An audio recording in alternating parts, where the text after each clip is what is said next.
Hello students, नमस्कार, good morning. आपका स्वागत है अपने यूट्यूब चैनल गैलेक्सिया स्टडी सेंटर। आज लेकर आए हैं इस वीडियो में क्लास 10th का द्विघात समीकरण। चलिए, द्विघात समीकरण में जो भी मोस्ट इम्पोर्टेंट क्वेश्चन है, ये वीडियो उन विद्यार्थियों के लिए है जो इस बार एग्ज़ाम देने वाले हैं।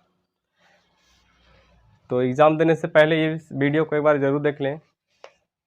मैं चाहूँगा कि आप ये सारे क्वेश्चन को नोट्स कर लें। चलिए देखते हैं। तो सबसे पहले पहला क्वेश्चन लेते हैं। फर्स्ट क्वेश्चन है 0। चलिए देखते हैं इस प्रश्न को। क्या बोल रहा है कि यदि मूलों का अस्तित्व है तो मूल ज्ञात करें।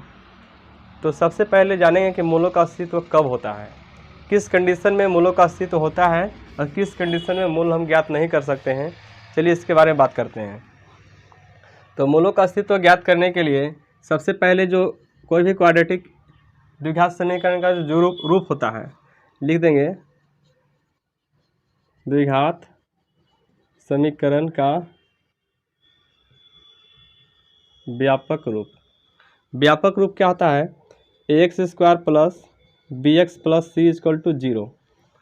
यहाँ से हम डिस्क्रिमिनेंट निकालते हैं, विविधकर जिसको बोलते हैं, d equal to b² minus 4ac, जहाँ d क्या है, जहाँ d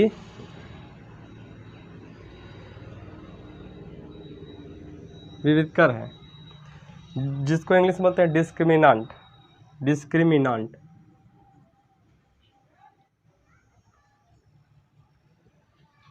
चलिए आगे देखते हैं। अब यहाँ से क्या करेंगे, d से ही हमको d का वैल्यू निकालेंगे किसी भी इक्वेशन में, द्विघात समीकरण में। सबसे पहले हम क्या निकालेंगे, d का फॉर्मूला निकालेंगे। d का जो मान होगा उसी से पता चलेगा कि किसका मूल अस्तित्व होगा कि नहीं।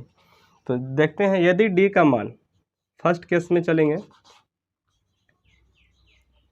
केस 1 है, यदि d इक्वल टू 0 हो जाता है, यदि d का वैल्यू 0 होता है तो दो मूल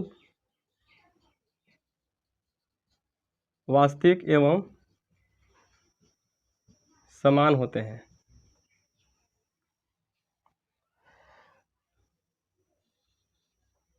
केस 2 है, यदि d का वैल्यू जो है ग्रेटर देन 0 होता है। ग्रेटर देन 0 तभी होगा जब पॉजिटिव वैल्यू आएगा।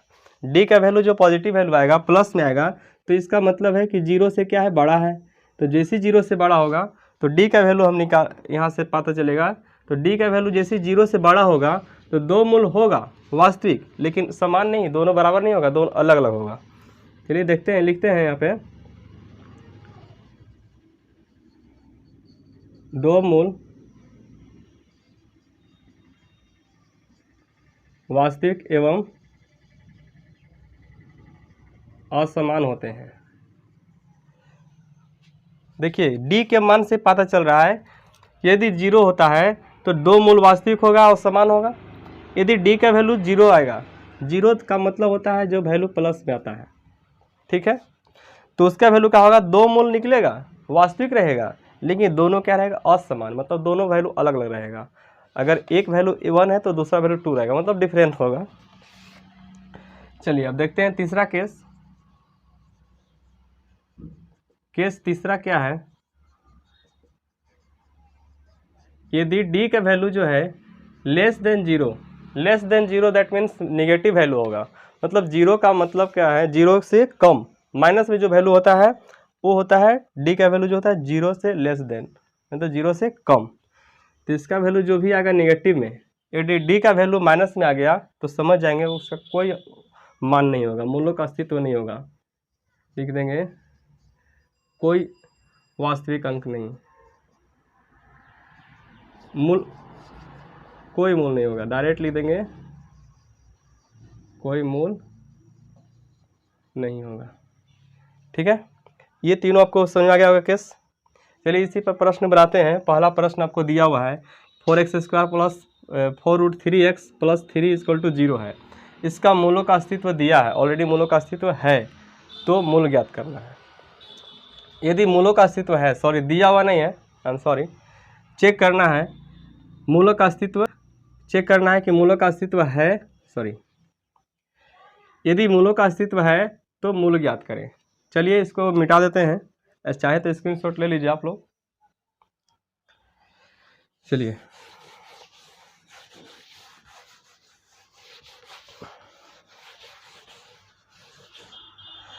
देखिए प्रश्न को सॉल्व कैसे करते हैं। यहाँ से सबसे पहले जो द्विघात समीकरण दिया हुआ है यहाँ से वैल्यू निकालेंगे। ए का वैल्यू जो होता है एक्स स्क्वायर के जो गुणांक होता है, एक्स स्क्वायर के गुणांक में जो वैल्यू रहेगा वो होता है ए का वैल्यू, और एक्स के जो गुणांक में रहेगा वो होता है बी का वैल्यू 4√3। बाकी जो बचता है वो सी का वैल्यू हो जाएगा। ए बी सी का वैल्यू निकालने में कोई डाउट नहीं ना है। ए का वैल्यू एक्स स्क्वायर के पहले जो गुणांक होगा, एक्स के पहले जो गुणांक होगा वो बी का वैल्यू, और सी जो होगा बाकी जो वैल्यू बचेगा वो सी बतलाएगा। ठीक है, अब यहाँ से हम डी का वैल्यू निकाल लेंगे। डी का वैल्यू तो डी इक्वल टू क्या होगा formula, b square minus 4ac। D equal to b square minus 4ac। तो यहाँ से b का वैल्यू देखिएगा 4√3। यहाँ से b का वैल्यू बैठा देंगे, b का वैल्यू 4√3 स्क्वायर है तो यहाँ स्क्वायर दे देंगे, माइनस 4 इंटू ए का वैल्यू बैठाना है। ए का वैल्यू कितना है 4 है, इंटू सी का वैल्यू कितना है, सॉरी सी का वैल्यू 3 है, 3 बैठा देंगे। अब देखिए 4√3 का स्क्वायर मतलब 2 बार गुना करना है, 4√3 गुने 4√3। तो बाहर से बाहर गुना करेंगे तो 4 का 16 हो जाएगा। अब अंदर से अंदर गुना करेंगे तो 9 होगा, 9 का बाहर रूट निकलेगा 9 होगा, इसको बाहर निकालेंगे तो 3 बचेगा, 16 तिया कितना 48। तो यहाँ लिख देंगे कितना 48 माइनस 4 का 16, 16 तिया 48, 48 में से 48 घटेगा 0 हो जाएगा। तो अब देखिए डी का वैल्यू क्या आ गया, जीरो आ गया। डी का वैल्यू 0 आ गया, इसका मतलब मूलों का अस्तित्व है, और जो दोनों मूल निकलेगा वो दोनों मूल आपस में क्या होगा, बराबर होगा। ठीक है, यहाँ पर लिख देंगे अतः मूलों का अस्तित्व है। अब मूलों का अस्तित्व है तो मूल ज्ञात करना है। अब मूल कैसे ज्ञात करेंगे, तो मूल निकालने के लिए या तो आप गुणनखंड कर सकते हैं गुणनखंड विधि से, या तो द्विघात समीकरण डायरेक्ट फार्मूला बैठा सकते हैं। तो द्विघात समीकरण का फार्मूला से बैठाते हैं, एग्जाम में सबसे परफेक्ट इसी नियम को माना जाता है। तो द्विघात समीकरण से लिखेंगे द्विघात सूत्र से,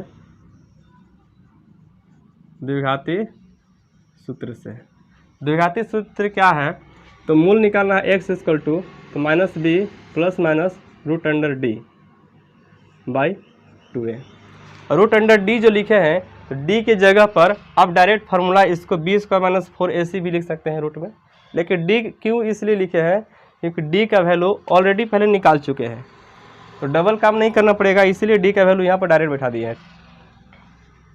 यहाँ पर देखिएगा माइनस, ऊपर में माइनस है, बी का वैल्यू बैठाना है, तो बी का वैल्यू कहाँ से मिलेगा, यहाँ से 4√3। चलिए लिख देते हैं 4√3 plus minus root under D. D का वैल्यू कितना आया है 0 लिख देंगे।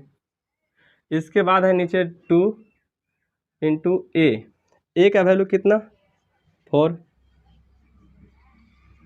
माइनस 4√3 प्लस माइनस 0, रूट में 0 बाहर निकलेगा 0, 4 दूना कितना हो जाएगा 8। अब इसके बाद देखिएगा माइनस 4√3 है, एक बार प्लस 0 लेंगे, माइनस 4√3 है, एक बार माइनस में 0 लेंगे, क्योंकि एक बार प्लस माइनस दोनों है तो एक बार प्लस के साथ ले लिए, सेम वही लेंगे नीचे 8, और एक बार माइनस के साथ ले लेंगे, बटा में कितना 8। देखिएगा माइनस 4√3 को 0 के साथ जोड़ेंगे या घटाएंगे कोई प्रभाव नहीं पड़ेगा, तो या माइनस 4√3 बाई 8 या माइनस 4√3 बाई 8 कितना बार में कटेगा 2 बार में, 4 से 2 बार में कट गया, तो माइनस √3/2 या -√3/2, ये आपको आंसर हुआ। तो इसका मतलब है कि आपको पहले बता चुके थे कि जब डी का वैल्यू 0 आता है तो दोनों मूल वास्तविक होता है और बराबर होता है। देखिए 2 मूल आया, दोनों मूल क्या है, वास्तविक आया, और दोनों के दोनों बराबर आया है, सेम है। चलिए इसे स्क्रीनशॉट ले लीजिए। बाकी अगला प्रश्न देखते हैं। दूसरा प्रश्न है, के का मान ज्ञात करना है, 6 = 0। इसको कैसे सॉल्व करेंगे? सबसे पहले इसको द्विघात समीकरण के रूप में बदलेंगे। अभी द्विघात समीकरण के रूप में नहीं है, क्योंकि द्विघात समीकरण का मतलब है कि अधिकतम घात कितना होना चाहिए, 2 होना चाहिए। इसमें कहीं भी 2 अधिकतम घात नहीं दिख रहा है, सब जगह यहाँ भी 1 है, यहाँ भी 1 है। तो कैसे करेंगे? यहाँ पर के एक्स प्रश्न को फिर से लिख लेते हैं।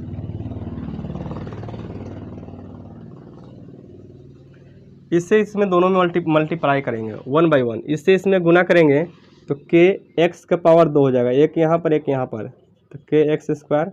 इससे इसमें गुना करेंगे तो -2kx और +6 = 0।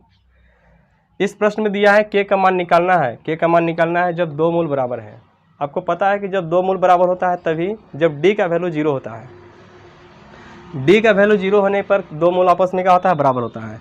तो लिख देंगे जब 2 मूल बराबर हो तो d = 0। d = क्या होता है, 0 होता है। चलिए d का फार्मूला हम क्या लिखते हैं, b² - 4ac = 0। अब इस प्रश्न से यहाँ से निकाल लेंगे, यहाँ से हम निकाल लेते हैं a का वैल्यू कितना है, b का वैल्यू कितना है और c का वैल्यू कितना है। a का वैल्यू यहाँ से हम बताए हैं कि x के स्क्वायर का जो गुणांक होता है a का वैल्यू होता है। x² के गुणांक क्या है, k है, k लिख दिए। और x के गुणांक में क्या है, -2k है, तो -2k। बाकी जो बचता है वो होता है c का वैल्यू, लिख दिए। अब बाकी यहाँ पर देखेंगे, इस फॉर्मूला पर बैठाएंगे तो b² - 4ac किसका होता है, d का वैल्यू होता है। और d = कितना है, 0 है। क्यों है, क्योंकि 2 मूल आपस में बराबर है।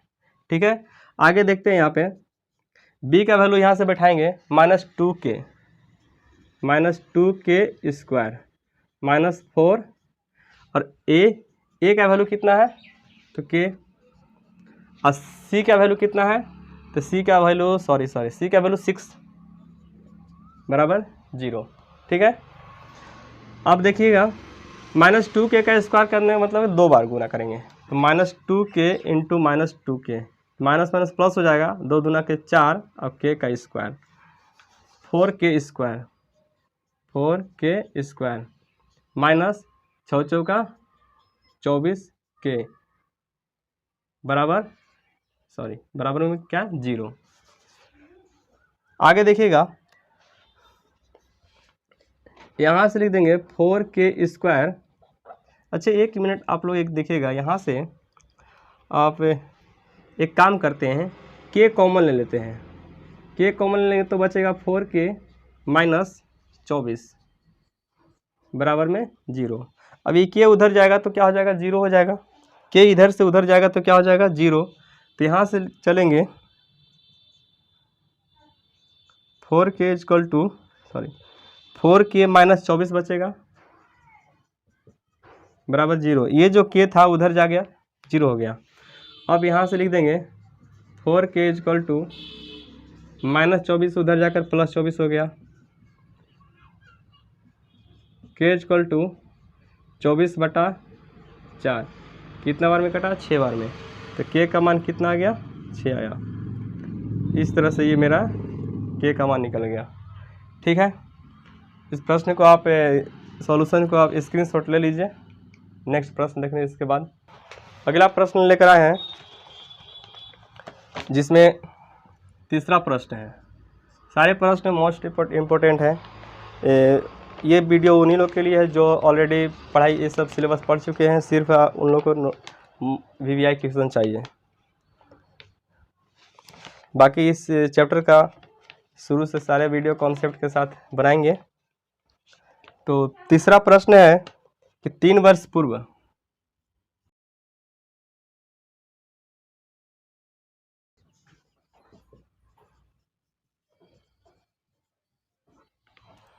आइए बच्चों इस प्रश्न को सोल्व करते हैं। इसमें देखिए क्या है, तो रहमान कोई व्यक्ति का नाम है, रहमान कोई व्यक्ति का नाम है। ये अपना वर्तमान आयु इनका बताना है कि अभी प्रेजेंट में इनका उम्र कितना चल रहा है। तो वर्तमान उम्र को हम क्या मान लेते हैं, एक्स मान लेते हैं।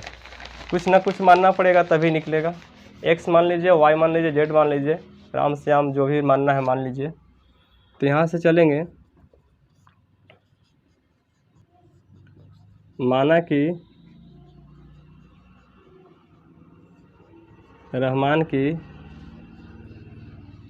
रहमान का वर्तमान आयु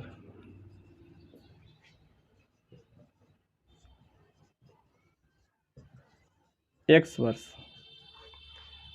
अभी प्रेजेंट में उम्र कितना उनका है, एक्स वर्ष है मान लीजिए। इसके बाद बोल रहा है प्रश्न से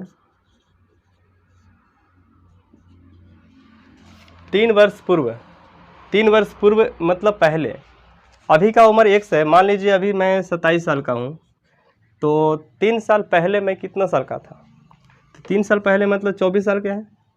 तो 24 कहाँ से आया, तो 3 माइनस किए, तो अभी का जो उम्र है उसमें से क्या कर देंगे, माइनस कर देंगे। मतलब कह रहा है कि 3 वर्ष पूर्व, जैसे पूर्व होता है, पूर्व मतलब पहले, इसमें माइनस करते हैं। और एक होता है पश्चात, मतलब इसको बोलते हैं बाद, इसमें हम प्लस करते हैं। तो लिखेंगे प्रश्न से, सॉरी यहाँ पर लिखते हैं 3 वर्ष पूर्व रहमान की आयु। 3 वर्ष पूर्व रहमान की आयु का मतलब है अभी जो एक्स है उसमें से 3 माइनस कर देंगे, तो ये जो हो जाएगा 3 वर्ष पूर्व हो जाएगा। इसके बाद बोल रहा है कि अब से 5 वर्ष पश्चात, 5 वर्ष बाद पहले निकालेंगे। अब 5 वर्ष पश्चात रहमान की आयु। पश्चात का मतलब क्या होता है, बाद होता है, बाद में क्या होता है, प्लस होता है। क्यों होता है कि अभी मैं 27 साल का हूँ, तो 3 साल के बाद कितना साल का हो जाऊँगा, तो 27 प्लस 3 30 साल का हो जाऊँगा। ठीक है, तो अब यहाँ पर देख लेंगे, अभी वर्तमान उम्र एक्स मान लिए हैं, 5 साल के बाद कितना साल हो जाएंगे, एक्स प्लस 5 साल वर्ष। अब प्रश्न से चलते हैं,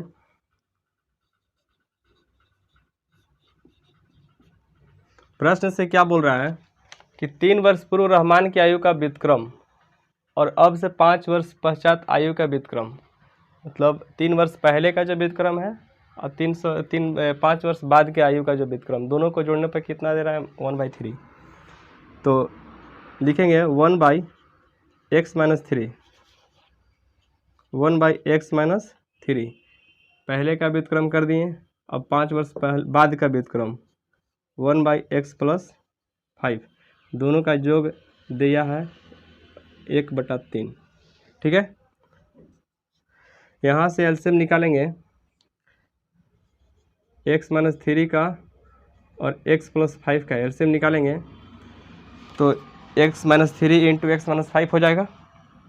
इसे इसमें गुना करेंगे, सॉरी भागा करेंगे, तो ये कट जाएगा, ये बचेगा x + 5 और प्लस यहाँ से ही भाग लगेगा तो कट जाएगा, बचेगा x - 3 1/3।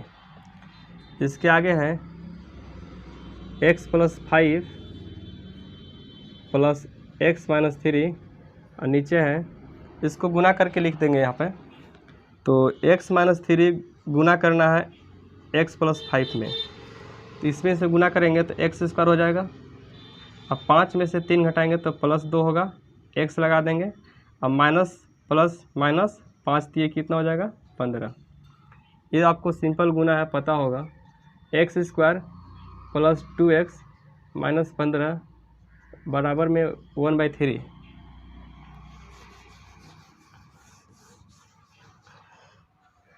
इसके आगे लिखेंगे x और x दोनों जुटेगा तो 2x,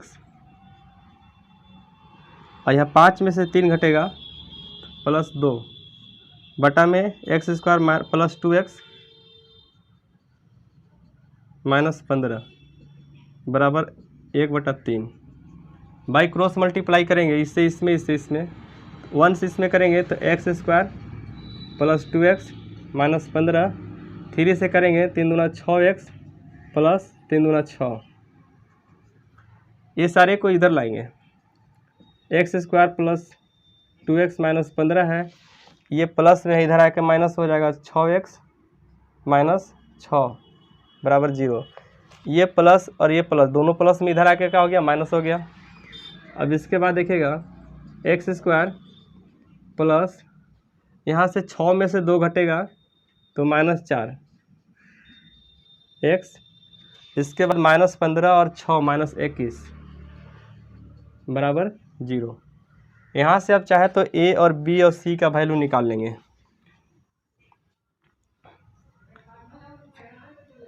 तो यहाँ से लिख देंगे a = x² का जो गुणांक है 1,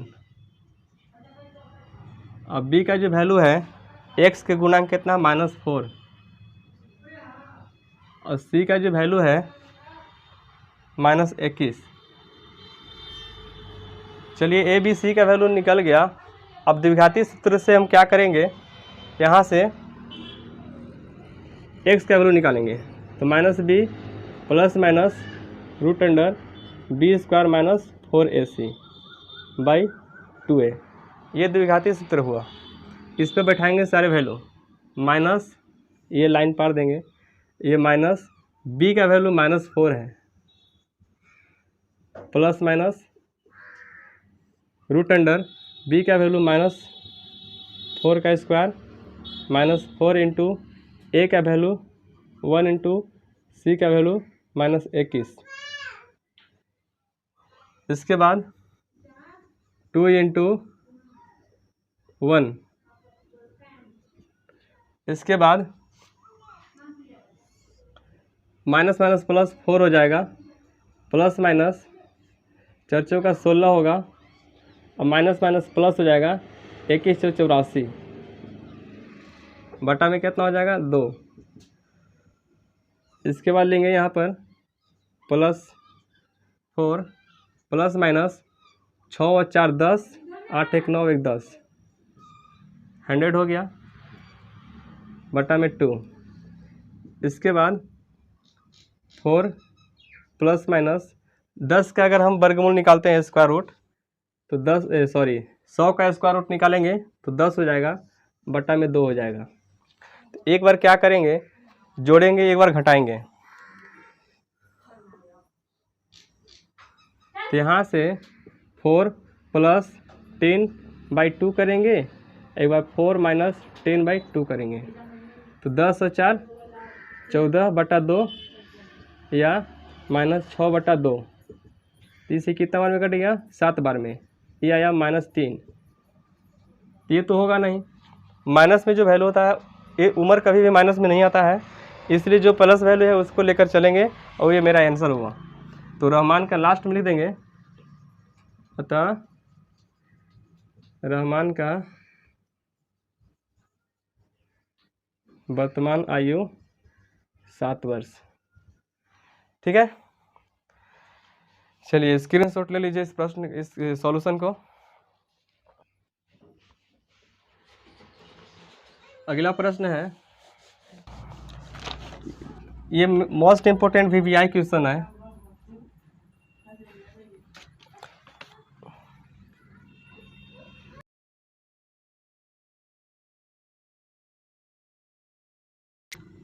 रेलगाड़ी की चाल ज्ञात करें।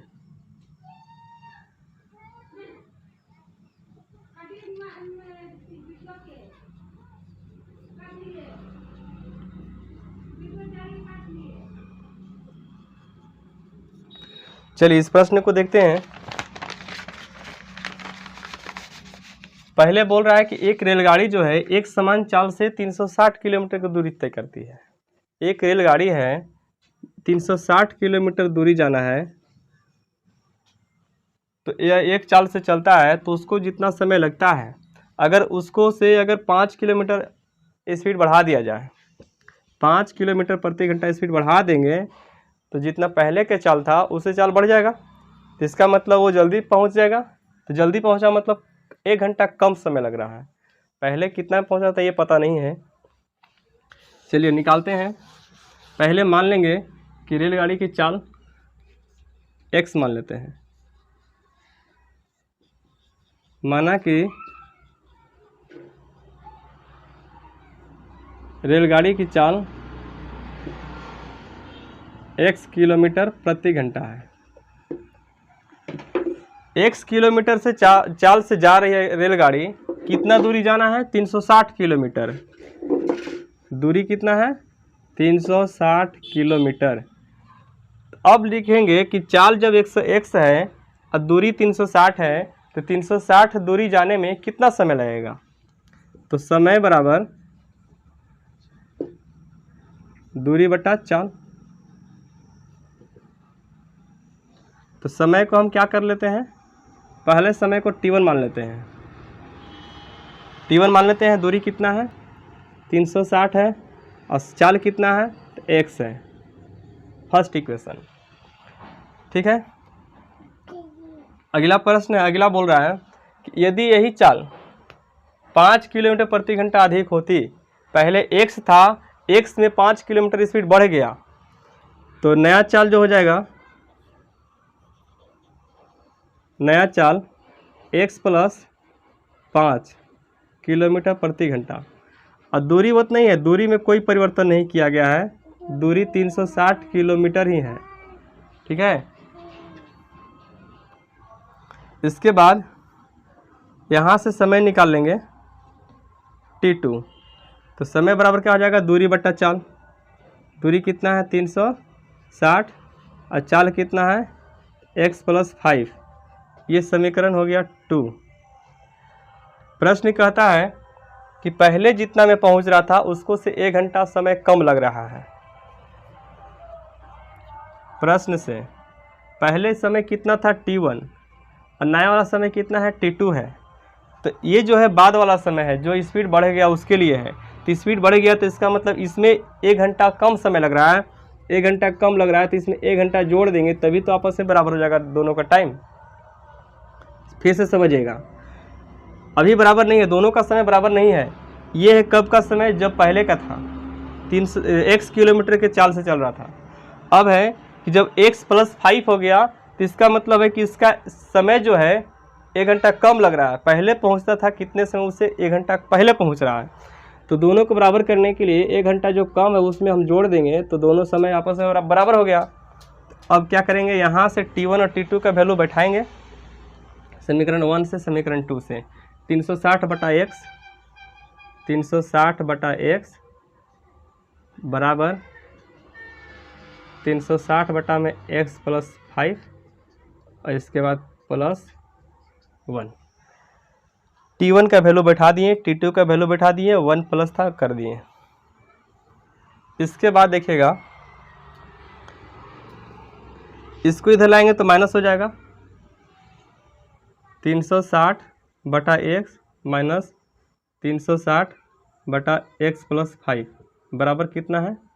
1 है। ठीक है। इसका एलसीएम निकालेंगे, x into x plus 5। x से डिवाइड करेंगे तो x कट जाएगा, बचेगा x प्लस 5। x प्लस 5 से मल्टीप्लाई करेंगे 360 में तो लिख देंगे 360 गुने x प्लस 5।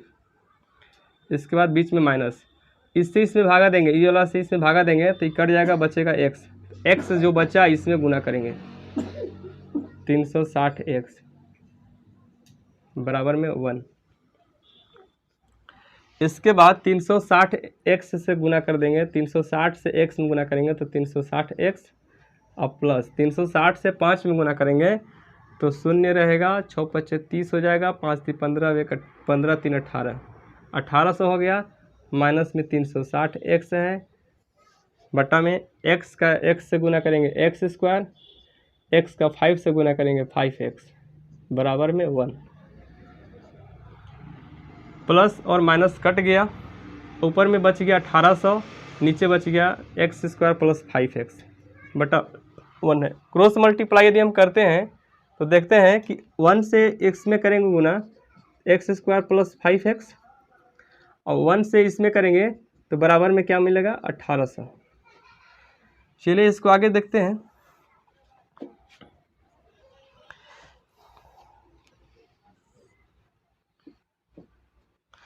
यहाँ से देखिएगा x square plus 5x, x square plus 5x, 1800 इधर आएगा तो माइनस हो जाएगा, बराबर में क्या हुआ 0। इसको आप द्विघाती सूत्र लगा करके या तो गुणनखंड विधि से सोल्व कर सकते हैं। चलिए गुणनखंड विधि से इसको बनाते हैं। तो यहाँ से इसमें गुना करेंगे तो 1800 हुआ, 1800 को अभाज्य गुणनखंड विधि में बदलेंगे तो यहाँ हो जाएगा 18 गुने 100 लिख सकते हैं। फिर इसको हम लिख सकते हैं 2 गुने 9, इसको लिखेंगे तो 2 गुने 2 गुने 2 दूना 4, अब 5 गुने 5, 50 25 दूना 50, 50 दूना 100 हो गया। अब यहाँ से देखिएगा इसको अब 2 भाग में तोड़ना है। अगर इसको हम ले लेते हैं 9 पचे 45, 9 पचे 45, बाकी जो बच गया 5 दूना 10, 10 दूना 20, 20 दूना 40, मतलब 40 और 45 के बीच अगर तोड़ते हैं 1800 को तो इसके बीच का डिफरेंस कितना है, 5 का डिफरेंस होना चाहिए, और गुना करने पर कितना होना चाहिए 1800 होना चाहिए। ठीक है, तो यहाँ 45 और 40 के बीच तोड़ेंगे तो यहाँ से लिखेंगे x square plus 45x minus 40x, 45 में से 40 घटा के देंगे तो 5 माइनस 1800 बराबर 0। यहाँ से करेंगे एक्स स्क्वायर प्लस 45, यहाँ से इसके बीच और इसके बीच कॉमन लेंगे, इसके बीच कॉमन लेंगे x मिलेगा कॉमन, तो यहाँ x प्लस 45, अब इसके बीच कॉमन लेंगे माइनस 40, तो यहाँ x मिलेगा माइनस माइनस प्लस, 40 से इसमें डिवाइड करेंगे तो 45 बार में कट जाएगा बराबर 0। x प्लस 45, इसका दोनों में देखिएगा x प्लस 45, x प्लस 45 दोनों में कॉमन है तो इसको निकाल लेंगे बाहर। इसके बाद यहाँ से बचा x माइनस 40 बराबर 0। इसके बाद x प्लस 45 बराबर 0 लेंगे तो क्या होगा, x का वैल्यू माइनस 45, इसके बाद जब x माइनस 40 बराबर 0 लेंगे तो x इक्वल टू प्लस 45, तो यहाँ पर जो भी प्लस जो वैल्यू आया ये आपका आंसर हो जाएगा, जो बताएगा रेलगाड़ी के चाल। लास्ट में लिख देंगे अतः रेलगाड़ी की चाल 40 किलोमीटर प्रति घंटा। ठीक है, अगला प्रश्न चलते हैं।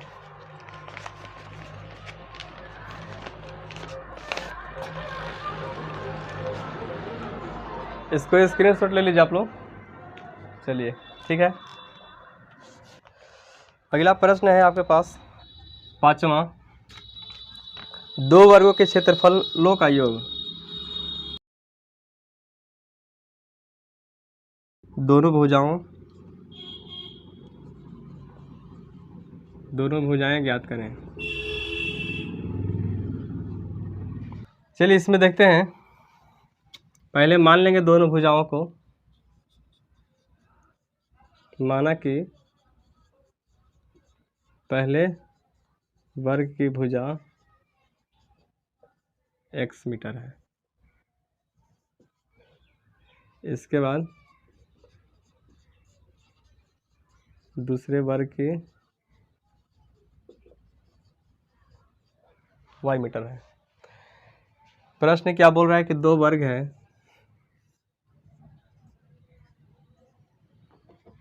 इसका भुजा x है, वर्ग में सभी भुजा बराबर होती है। दूसरा भी एक वर्ग है, इसका भुजा y मान लिए है। ठीक है, तो यहाँ पर प्रश्न से चलेंगे। प्रश्न से 2 वर्गों के एक वर्ग यहाँ, एक वर्ग यहाँ, दोनों वर्गों के क्षेत्रफलों का योग। वर्ग का क्षेत्रफल होता है भुजा स्क्वायर, वर्ग का क्षेत्रफल क्या होता है भुजा स्क्वायर। यदि इसका निकालेंगे तो इसका एक्स स्क्वायर, इसका वाई स्क्वायर।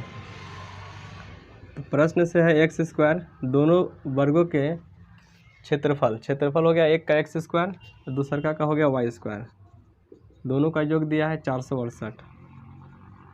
समीकरण 1 मान लेते हैं। पुनः प्रश्न से चलते हैं। उनके परिमापों का अंतर दिया है 24, परिमापों का अंतर 24 मीटर। तो परिमाप होता है, ये हो गया क्षेत्रफल, और परिमाप होता है 4 गुने भुजा। 4 गुने भुजा, भुजा x माने हैं तो इसका हो जाएगा 4x, इसका हो जाएगा 4y। 4x और अंतर 24 है, 4x माइनस 4y का जो अंतर है कितना है, 24 है। यहाँ से 4 कॉमन ले लेंगे, x minus y equal to 24, x minus y equal to 24/4 हो जाएगा। ये से कट जाएगा 6 बार में, x minus y equal to कितना आया, 6 आया। यहाँ से यदि हम x का वैल्यू निकाल लेते हैं तो 6 प्लस वाई हो गया। समीकरण 1 में समीकरण 2 का वैल्यू x के जगह बैठा देंगे। इसको मिटाते हैं,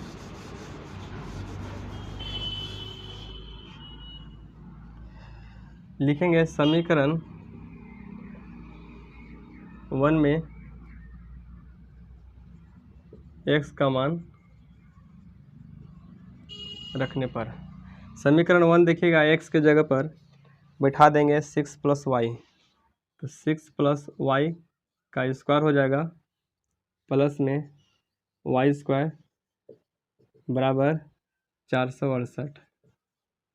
यहाँ पर a प्लस बी का होल स्क्वायर करेंगे तो 6 छक 36 प्लस यहाँ से 6 एकम 6y, और यहाँ पर क्या होता है कि a square plus 2ab plus b square होता है। a b में गुना करके दोगुना कर देंगे, तो 6y का दोगुना करेंगे तो 12y plus y square plus y square बराबर 468। ठीक है।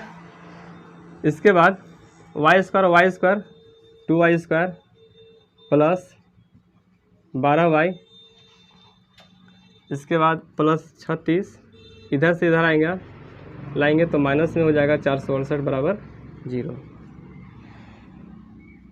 2y स्क्वायर प्लस 12y, 468 में से 36 माइनस करेंगे तो 8 में से 6 घटेगा 2, और 6 में से 3 घटेगा 3, और 4 माइनस में हो जाएगा 432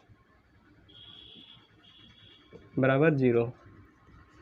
यहाँ से चाहे तो 2 कॉमन ले सकते हैं, जिसमें 2 इसीलिए कॉमन ले रहे हैं क्योंकि प्रत्येक में 2 कॉमन दिख रहा है, तो 2 कॉमन ले लेंगे तो वाई स्क्वायर प्लस 2 छक्का 12 6y माइनस 2 से भागा लगाएंगे, 2 दूना 4, बाकी 16 दूना 32, तो 216 बराबर 0। 2 उधर जाएगा तो क्या हो जाएगा, 0 हो जाएगा। लिखेंगे Y square plus 6y minus 216 बराबर 0। अब यहाँ से द्विघात समीकरण से सोल्व करेंगे। Y square plus 6y minus 216 में, अब चाहे तो इसको गुणनखंड विधि से सोल्व कर सकते हैं। चलिए गुणनखंड विधि लगाते हैं, इसे इसमें गुणा करेंगे तो 216 मिलेगा। 216 को हम तोड़ेंगे और 2 भाग में ऐसा तोड़ेंगे जो कि अंतर 6 आना चाहिए, और गुणनखंड करने पर 216 आना चाहिए, माइनस 216। 2 से करेंगे, 2 एकम 2, 2 अठे 16, 2 से फिर 2 से फिर 3 से फिर 3 से। अब यहाँ देखिएगा 3 तरीके 9, 9 दूना हम कितना ले लिए 18, 3 दूना 6, 6 दूना 12। अगर 18 12 लेते हैं तो इसके बीच का डिफरेंस कितना है, 6 का है, तो ये मेरा गुणनखंड सही होगा। तो यहाँ से लिख देंगे वाई स्क्वायर, अब प्लस में हमको चाहिए तो बड़ा को प्लस में रखेंगे, इसको माइनस में रखेंगे, plus 18x minus 12 y minus 12y minus 216 बराबर 0। इसके आगे यहाँ से कॉमन लेंगे तो y कॉमन मिलेगा, तो y प्लस 18 माइनस यहाँ से 12 कॉमन लेंगे तो यहाँ से y, अब माइनस माइनस प्लस हो जाएगा, 12 से भागा करेंगे 216 में तो 18 बचेगा बराबर 0। y प्लस 18 कॉमन लेंगे, इसमें भी y प्लस 18, इसमें भी y प्लस 18 है, तो कॉमन ले लेंगे तो यहाँ पर बचेगा y, यहाँ बचेगा माइनस 12 बराबर 0। लिखेंगे जब y प्लस 18 बराबर 0 हो तो y बराबर माइनस 18, और जब y बराबर y माइनस 12 बराबर 0 हो तो y बराबर 12। तो यहाँ पर देखिए एक प्लस में वैल्यू आया और एक माइनस में वैल्यू आया, तो निकालना क्या था कि दोनों भुजाओं का परिमाप, दोनों भुजाओं का ज्ञात करना था। भुजा जो होगा प्लस में लेंगे तो एक तो भुजा निकल गया y जो कि माने थे दूसरे वर्ग की भुजा, पहले वर्ग की भुजा निकालना है x का वैल्यू। x का वैल्यू निकालने के लिए समीकरण 2 में बैठाएंगे y का मान। समीकरण 2 से x बराबर लिख देंगे 6 प्लस y, 6 प्लस y का मान कितना है 12, तो 12 6 18 मीटर, और y का मान कितना है तो 12 मीटर। एक ये आंसर हुआ, एक यहाँ आंसर हुआ। ठीक है, चलिए इसको स्क्रीनशॉट लीजिए। इसके बाद अगला प्रश्न चलते हैं।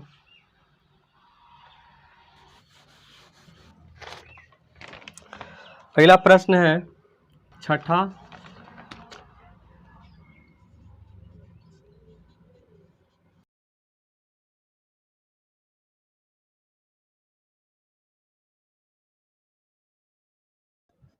लगा समय ज्ञात करें। चलिए इस प्रश्न को देखते हैं। यहाँ पर क्या बोल रहा है कि दो पानी के नल हैं, तो एक कम व्यास वाला है, एक बड़े व्यास वाला है। दो पानी का नल है। अब कम व्यास वाला नल और बड़े व्यास वाला का मतलब क्या है, ये हौज है। इस हौज में मान लीजिए कि यहाँ से नल में से पानी जा रहा है, और एक इधर भी है,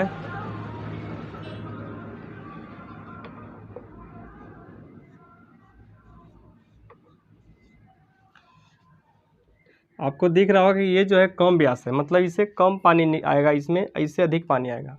एक कम व्यास वाला है, एक अधिक व्यास वाला है। अब दोनों क्या है कि दोनों को अगर एक साथ चालू कर देते हैं नल को, तो 9.3/8 घंटा में भर जाता है।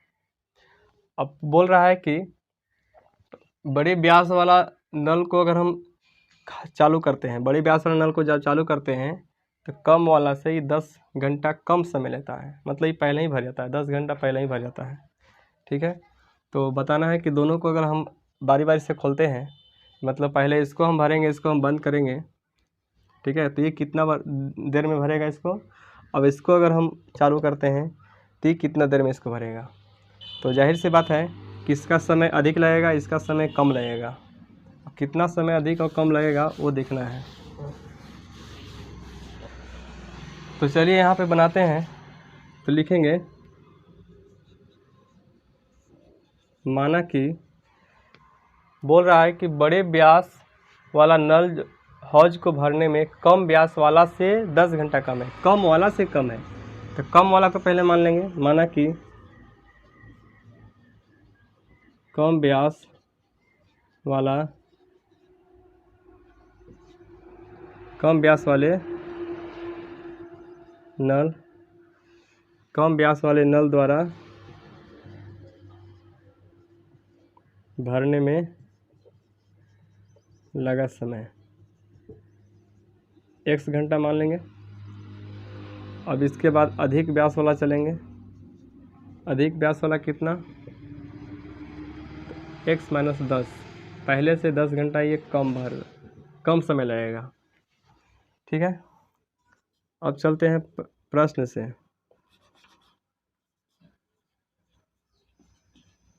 सबसे पहले देखेंगे यदि हम x घंटा में ये पूरा भर दे रहा है तो x जो है अकेले कितना भाग भरेगा, तो 1/x भाग भरेगा। नल का कितना भाग भरेगा, हौज को कितना भाग, तो 1/x भाग अकेले ये भरा, और 1/x - 10 भाग अधिक ब्याज वाला भरेगा। और दोनों मिलाकर अगर चालू करते हैं तो कितना समय में लगेगा, कितना भाग, 9 × 72 और 3 75, 75/8 घंटा लग रहा है, लेकिन पूरे समय का कितना घंटा भाग होगा, तो 8/75। इसका पलट देंगे। ये कैसे होता है, तो 1/75/8 होता है, ये 8 ऊपर चल जाता है, 8/75। ठीक है, तो यहाँ से लिख देंगे 8/75। इसके बाद देखिएगा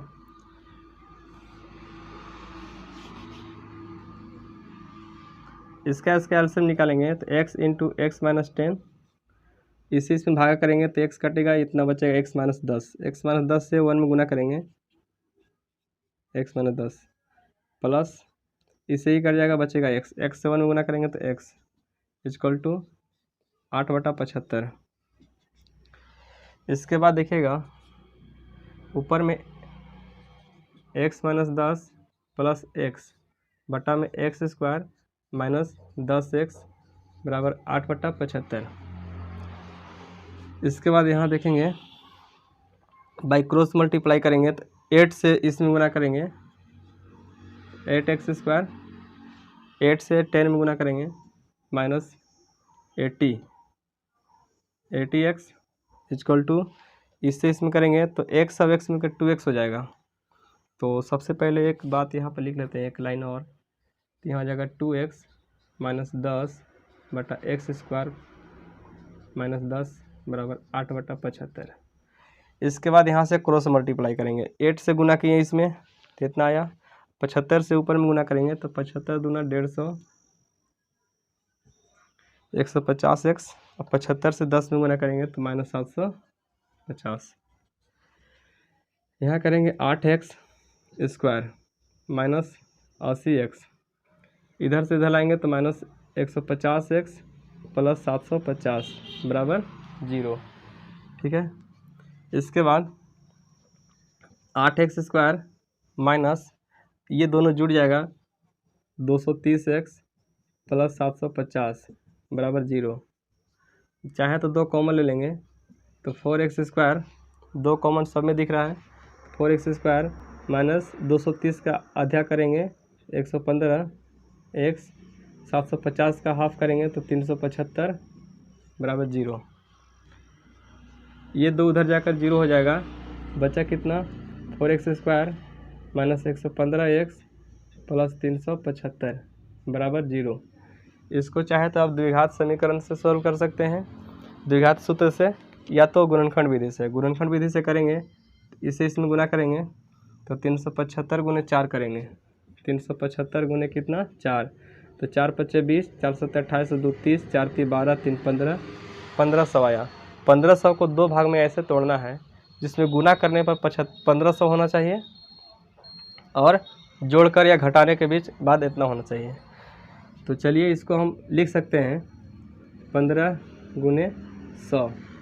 15 × 100 करेंगे तो कितना होगा, 1500 होगा, और 15 और 100 को जोड़ेंगे तो कितना होगा, 115 होगा। तो 115 माइनस में चाहिए तो इसको भी माइनस रखना होगा, इसको भी माइनस रखना होगा।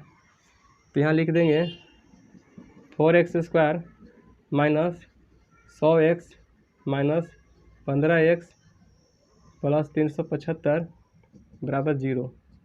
कॉमन लेंगे 4x, यहाँ x माइनस 4 से भागा देंगे तो 25 बार में माइनस 15 कॉमन लेंगे तो 15 से कटेगा तो x बचेगा, माइनस प्लस माइनस 15 से 375 में भाग देंगे तो 25 बराबर 0।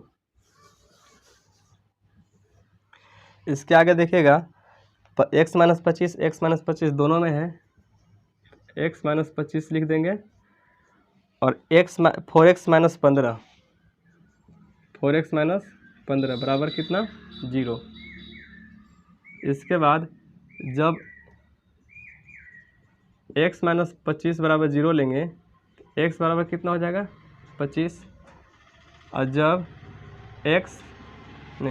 जब 4x - 15 बराबर 0 लेंगे तो यहाँ 4x बराबर 15, x बराबर 15/4, 15/4 हुआ। तो यहाँ पर हम क्या करेंगे, ये जो आया x इजक्वल टू यहाँ से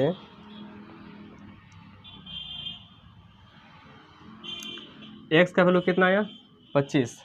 इसका मतलब है कि x का जो वैल्यू हम माने हैं, क्या माने हैं, कम व्यास वाला नल द्वारा, तो लिख देंगे कम व्यास वाले नल कितना भरेगा 25 घंटा में, और बड़े व्यास वाला लिख सकते हैं 25 x माइनस 10, मतलब 25 माइनस 10 बराबर कितना 15 घंटा। ये आपका आंसर हो गया। ठीक है, इसको स्क्रीनशॉट ले लीजिए। आज भर इतना ही रहने देते हैं। धन्यवाद।